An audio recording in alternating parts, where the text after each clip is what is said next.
কবরস্থানের পাশ দিয়ে যাওয়ার সময় আমরা অনেকেই কবরস্থানকে সালাম দেই, আবার অনেকেই সালাম দেই না। অনেকেই দুনিয়াবি কথাবার্তা বলতে বলতে চলে যায়, আবার অনেকেই সাময়িক সময়ের জন্য স্তব্ধ হয়ে যায়, আবার অনেকেই কবর দেখলে ভয় পাই।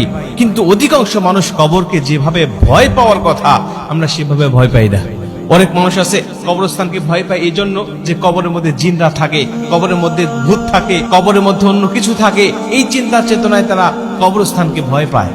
কিন্তু ভয় পাওয়া উচিত এটা মনে করে যে এই কবরস্থানে আমার ভাই আছে, এই কবরস্থানে আমার দাদা আছে, এই কবরস্থানে আমার অনেক আত্মীয় স্বজন ঘুমিয়ে আছে, যারা আমাদের সাথে উঠা বসা করতো, আমাদের সাথে চলাচল করতো।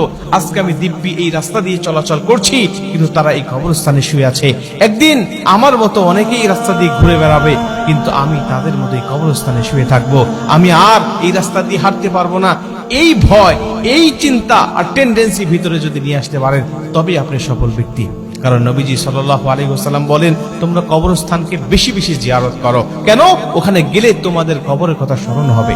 তোমার মনে হবে যে এই কবরস্থানে যারা ঘুমিয়ে আছে, এই কবরস্থানে যারা শুয়ে আছে, তাদের দলভুক্ত অচিরেই আমি হব। এবং ওই কবরস্থানে আমাকে কিছু প্রশ্নের সম্মুখীন হতে হবে। ওই কবরস্থানে যদি আমি ভালো কাজ করে যেতে পারি, ওই প্রশ্নের উত্তরগুলো সঠিকভাবে দিতে পারি, তাহলে আমার ঠিকানা হবে জান্নাত। আর যদি না দিতে পারি, তাহলে এই কবরস্থানটা হবে আমার জন্য জাহান্নাম।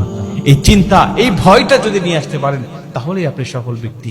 কবরস্থানে গেলে আপনাকে প্রশ্ন করা হবে, কমপক্ষে 3টা প্রশ্ন করা হবে। এটা মুখস্থ করে গেলে আপনি সেখানে উত্তর দিতে পারবেন তা নয়, বরং আপনার আমল দিয়েই উত্তরটা সেখানে দিতে হবে। আপনার আমল যদি ভালো থাকে, রবের প্রতি যদি আপনার অগাধ বিশ্বাস আর আস্থার ভালোবাসা থাকে, আপনি রবকে এই প্রশ্নের উত্তরটা সেখানে দিতে পারবেন। নবীকে এই উত্তরটা আপনি দিতে পারবেন তখনই যখন নবীজির সুন্নাহকে আপনি পরিপূর্ণভাবে অনুসরণ আর অনুকরণ করবেন। দ্বীন ইসলামের প্রতি যখন আপনি থাকবেন, দ্বীন ইসলামকে আপনি মেনে চলবেন, তখন সেই প্রশ্নের উত্তরটাও আপনি সেখানে দিতে পারবেন। নবীজি সাল্লাল্লাহু আলাইহি ওয়াসাল্লামের জন্য বলছে, কবরস্থানে বেশি বেশি জিয়ারত করো। কবরস্থানের কাছে গেলেই তোমাদের কবরস্থানের কথা স্মরণ হবে। হযরত ওসমান রাদিয়াল্লাহু তাআলা আনহু যখন কবরস্থানের পাশ দিয়ে যেতেন, তিনি ছোট বাচ্চাদের মতো কান্নাকাটি শুরু করে দিতেন। মুসলমান ভাইরা আমার, সাহাবীরা জিজ্ঞাসা করতেন হযরত ওসমান রাদিয়াল্লাহু তাআলা আনহু, আপনি কেন কবরস্থান দেখলেই কান্নাকাটি শুরু করেন? আপনার চোখের পানি ঝরঝর করে পড়তে থাকে কেন? কারণটা কি বলেন তো দেখি। ওসমান রাদিয়াল্লাহু তাআলা আনহু তখন ডাক দেয়া বলতেন, সাহাবীরা, এই কবরস্থান সম্বন্ধে তোমরা কি জানো? এটা হলো আমাদের আখিরাতে যাওয়া হলো প্রথম একটা ঘাঁটি। আমরা যদি কবরের জগতে যদি আমরা সার পেয়ে যাই, সব জায়গায় আমরা কিন্তু সার পেয়ে যাব। এই কবরস্থানটা হলো এমন একটি জায়গা, আমি দুনিয়ার জমিনে যখন চলাফেরা করেছি, আমার আশেপাশে হাজার হাজার মানুষেরা চলাফেরা করে, কিন্তু আমি যখন কিয়ামতের ময়দানে উত্তোলন হব, সেখানেও আমি কোটি কোটি মানুষ দেখতে পাবো। কিন্তু এই দুইটার মাঝামাঝি কবরস্থানের জগৎটা হলো এমন একটি জগৎ, এই জগতে আমার পাশে কেউ থাকবে না, একা একাই কবরস্থানের মধ্যে আমাকে থাকতে হবে।